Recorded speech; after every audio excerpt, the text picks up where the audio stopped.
What if I told you that a forgotten pen changed your entire life? 20 years. 20 years lost because someone didn't review a single line of paper. Today, you will discover how a lawyer's smallest mistake, a silent and almost imperceptible flaw, can imprison an innocent man for 2 decades, steal his dreams and forge a nightmare that shapes every beat of his heart. Prepare to learn every detail of this dark plot and feel the crushing weight of a life ripped away by the carelessness of those who were supposed to protect him. When he entered the courtroom that day, his steps were firm, a young man with a promising future, engaged to be married, owner of a life that was built with sweat and hope. But all it took was one seemingly irrelevant slip-up, the failure to present a crucial document that was not even attached to the case, for the entire castle of promises to crumble. The judge listened to arguments, checked scribbled pages and, without hesitation, ordered his arrest. It was there, in the echo of the words "preventive detention," that the monster of injustice was born. On that gray afternoon, when the cell doors closed behind his shoulders, the first echo of fear ran down his spine. The mere sight of the bars, aligned like teeth ready to pierce with pain, made his chest tighten as if an invisible dagger were ripping him apart from the inside. The cold quarters, lit by low-power street lamps, seemed to speak a language of steel, silence, solitude, condemnation. In the hours that followed, each metallic sound reverberated like hammer blows in the soul of a man who had always trusted in the power of the lock. The click of the door, the creak of the lock, the long stride of a jailer, all amplified by the emptiness around him. He tried to close his eyes, but the dancing shadows projected by the bars onto the concrete floor insisted on reminding him there was no defense there was no mercy there. And then came the moment that sealed the routine of his ordeal. The first night entirely alone, without any visitors, without anyone to talk to, just the cold wind that blew through the barred window and made a whisper of despair blow. The loneliness carried a physical weight, a silent plea for help that he felt vibrating in every bone. He reached out to the wall, as if seeking invisible support, and felt the cold of the chipped paint, the cold of a life that was turning to ashes. Inside, panic grew in circular waves. Each breath was a reminder that he was alive, but each second became an eternity of doubt. What if no one finds the flaw? What if it lasts another day, another month, another year? These questions swirled in his mind, clinging to his sleep with sharp claws. At that moment, the promise of justice sounded like a cruel joke. He was innocent until proven guilty, but the proof never arrived. It was then, in the pitch darkness, that he heard a cellmate's voice whisper through the thick walls, "If anyone cares out there, they'll be knocking on the iron door soon." The mere possibility that the outside world still held a shred of interest ignited a spark of hope. Never before had a whisper sounded so loud. Never before had a single sentence held so much promise of redemption. Even so, he knew he couldn't give in to relief. With each new day, the inertia of the system threatened to swallow his soul. And it was there, at this silent turning point, that he made a pact with himself to keep the flame of truth burning, no matter what. If this first part has already affected you, write "I'm here" in the comments. I want to hear your voice echoing against these walls of injustice. When the days stretch into weeks, the routine in the cell turns into a ritual of forced oblivion. He always wakes up before the wake-up call. The metallic sound of the siren still echoes in his ears, and mentally counts the imperceptible cracks in the wall. With no sheep's clothing to call a bed, he curls up on the thin mattress, hugging his own body as if it were a piece of wood floating in a sea of concrete. Every morning, the watery coffee and stale bread struggle to go down his throat, a bitter reminder that outside there are banquets of laughter and human warmth, but here there is only a menu of humiliation.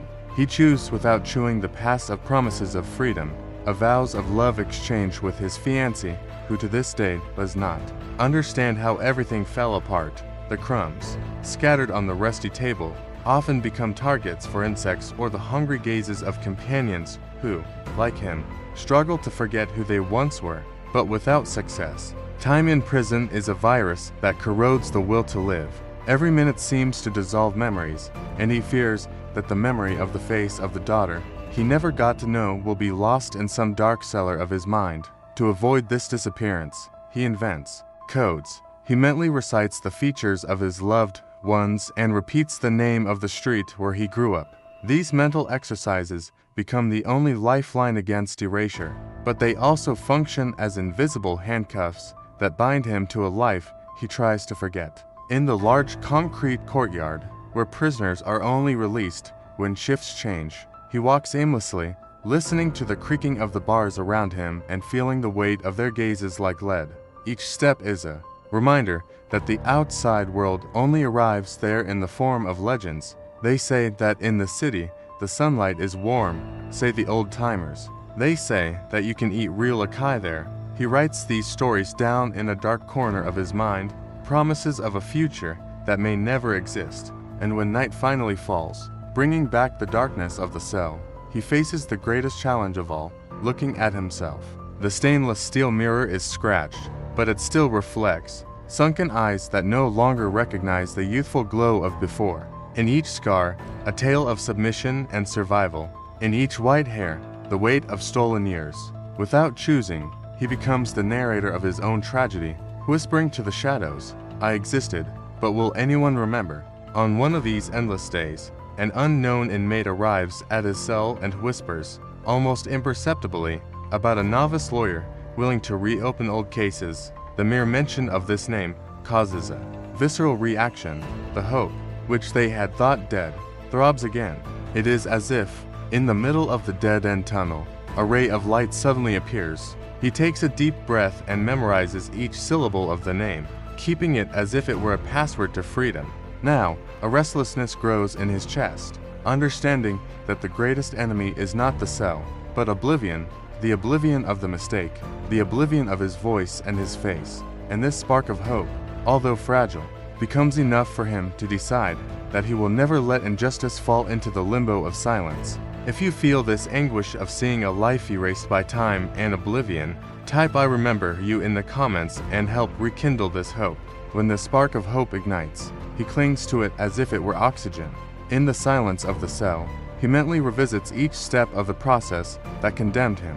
His breathing quickens as he remembers the stamps, the missed deadlines and, above all, that crucial document that never reached the judge's hands. It is a yellowed sheet of paper, almost forgotten, but which carries the proof of his innocence. One morning, with weak rays filtering through the bars, he finds, by chance, a small note lying on the floor of the courtyard, a torn piece of paper with the name of the rookie lawyer and a cell number next to it. The world collapses and rises again in an instant. It is the missing clue, the connecting thread to reopen the entire case. His heart beats like a war drum, and an electric current of excitement invades every muscle.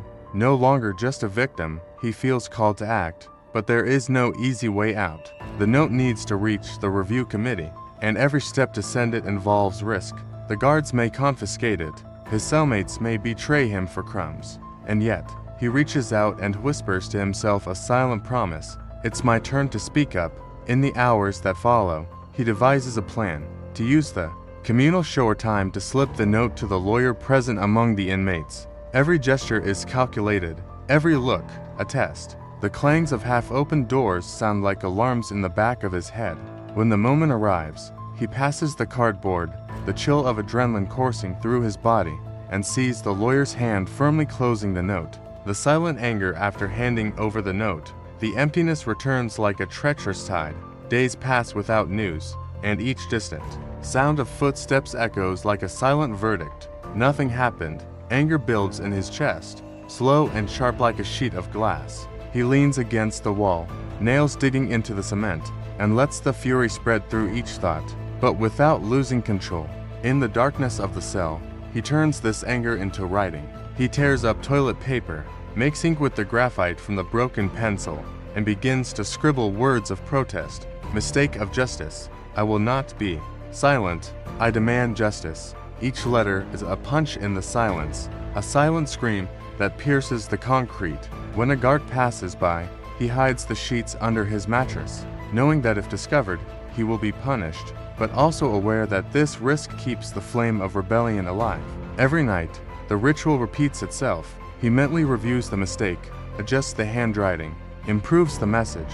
It is an act of emotional survival. His anger, now tamed, fuels an unshakable determination. He sees a different man in the mirror of his cell, no longer just a victim, but a fighter in a war against injustice. Then, one unexpected day, rumors arrive that the lawyer read the note during a review hearing, that the judge, upon seeing the forgotten document, was shocked. The prison corridors seem to vibrate with the whisper of a new lawsuit. The other inmates whisper in low voices, "He can leave." For a moment, the ground shakes beneath his feet. Reality advances, fast and thunderous. He feels the weight of the chains seem like relief, not just metal handcuffs, but the chains of silence that, finally, begin to break. A distinct chill runs down his spine, a mix of fear and euphoria. The battle continues, but the game has changed. The chance for justice, once so distant, now appears on the horizon. If you are following this resistance and want to be part of the voice that breaks down walls, comment "I broke the chains." Let's echo this fight for the truth together. When the routine of erasure becomes almost unbearable, he invents a survival ritual that goes beyond the body. He begins to document every minute, every ultrasound of the soul, in an imaginary diary that only exists in his mind. He creates an internal map of memories, mental photographs of the faces he loves, fragments of conversations, and the smell of childhood to prevent years of oblivion from transforming him into an unrecognizable man within the cold walls of prison. Sometimes, with his eyes closed, he mentally jumps between the pages of this invisible album, taking a deep breath to feel, once again, the floor of the living room where he drew the first project of his own house. Each image works as an amulet against time, a reminder that he exists beyond these bars of concrete soaked in injustice. In the darkness of the prison night, he transforms fear into discipline. He has learned to control the frequency of his heartbeat, a focusing technique recommended in dramatic scripts to intensify the audience's empathy. He mentally counts to 100 before going to sleep and repeats inner mantras such as "I will survive" to tense the audience, keeping the inner flame alive and creating immediate identification with those watching. But the true baptism of this resistance takes place in the courtyard. He shares breadcrumbs with vulnerable colleagues, exchanging silent favors that form a network of unstable loyalty, precarious alliance between those who know the taste of betrayal by the system. Each gesture of solidarity is a step towards reinforcing the idea of an obscure community amidst the chaos, a technique that narrative scholars call a shared world, to deepen the bond between protagonist and audience. On a cloudy day, a rumor circulates. An independent reporter has gained access to internal documents that point to the lawyer's documentation error, a plot twist that explodes predictability and pulls the viewer back to the video, exactly at the point where curiosity reaches its peak. For the first time in years, he feels the adrenaline of someone who discovers he is the protagonist of his own redemption. The rumor is a thread of light in a windowless cell, and each step he takes through the bars echoes like a drumbeat announcing the imminent revolt. But, to maintain the suspense, the audience only finds out about this reality check at the exact moment when the imaginary camera focuses on his wide open eyes, creating tension according to the triangle of knowledge by revealing to the viewer something that he still doesn't fully know how it will unfold. The whisper of revolt. The following morning, he whispers the reporter's name in silent ranting, as if praying for a miracle. The voice travels down the hallway, but, for those who hear it, it becomes legend. She's coming. This whisper acts as a cliffhanger to keep the audience glued to the video, exploring the fear of the unknown and the hope of salvation. He prepares an improvised letter, using graphite and toilet paper, and slides it under the door of the neighboring cell, a visual escape that the AI can illustrate in close-up, conveying the contrast between the fragility of the paper and the weight of the content. The anticipation grows. Will the whisper break through the wall of silence? Meanwhile, outside, a buzz begins to emerge on social media.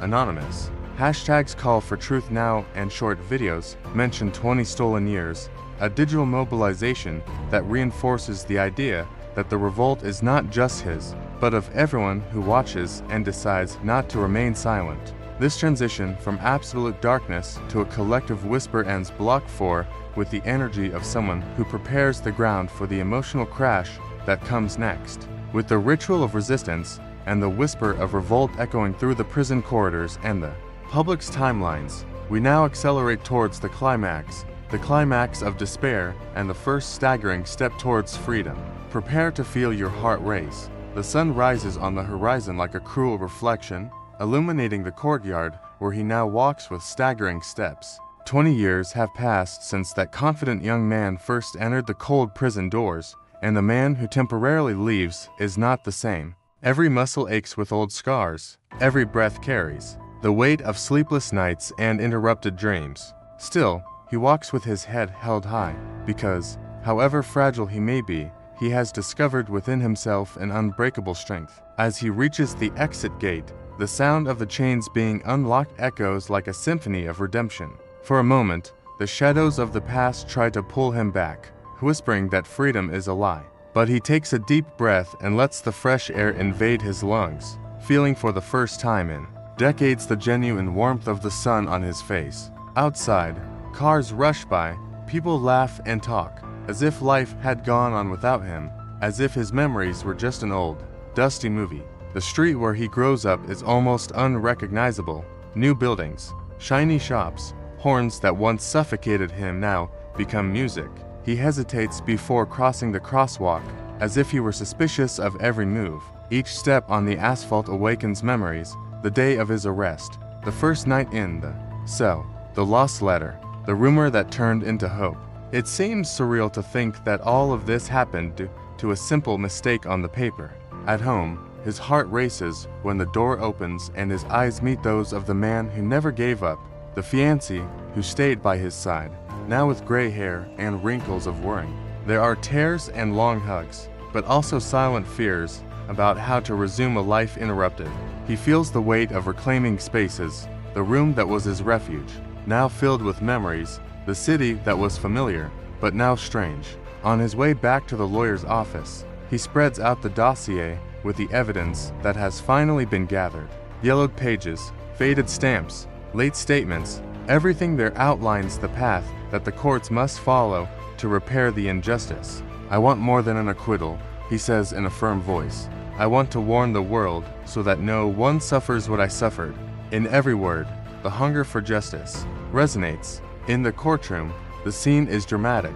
The judge stares at him from behind the counter. Witnesses whisper contritely, and the state's defender avoids looking at him.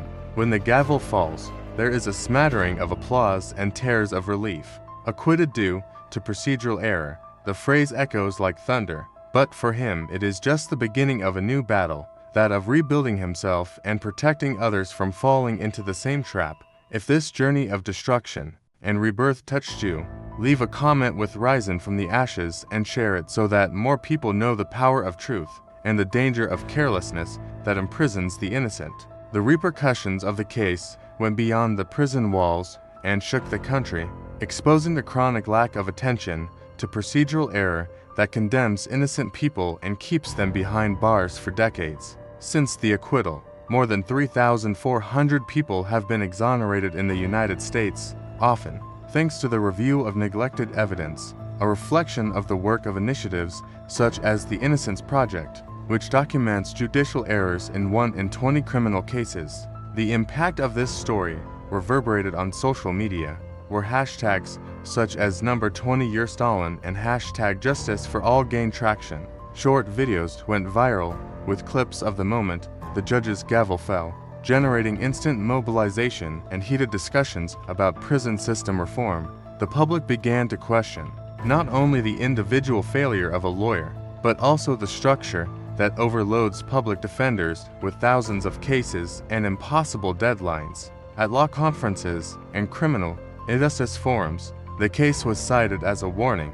A failure in the defense chain can cost a man his freedom for 20 years, but it can also destroy society's trust in the concept of justice itself.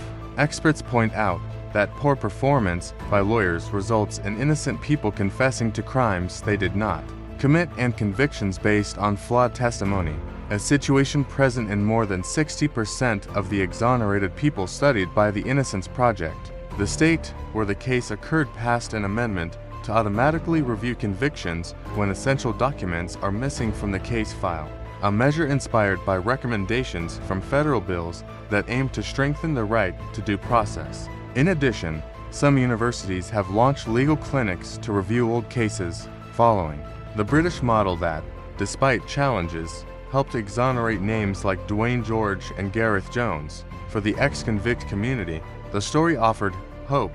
Online support groups have sprung up to connect people who have endured long wrongful convictions, creating a database of stories and legal guidance. Many exonerated individuals report that sharing their stories is a fundamental part of emotional recovery, a process that brings rawness and power to those who dare to recount their pain. However, the journey to social reintegration remains fraught with challenges: unemployment, stigma, and psychological after-effects. Consequences reported by more than 75% of exonerated individuals who renegotiate their place in the world after prison. Testimonies show that, even after being acquitted, many face obstacles to resuming their homes, jobs, and family ties. A portrait of the difficulty of healing the wounds that such a profound procedural error leaves on human beings. For those of you who have followed each chapter of this saga, here is a provocation. How many forgotten cases are still locked away in dusty archives?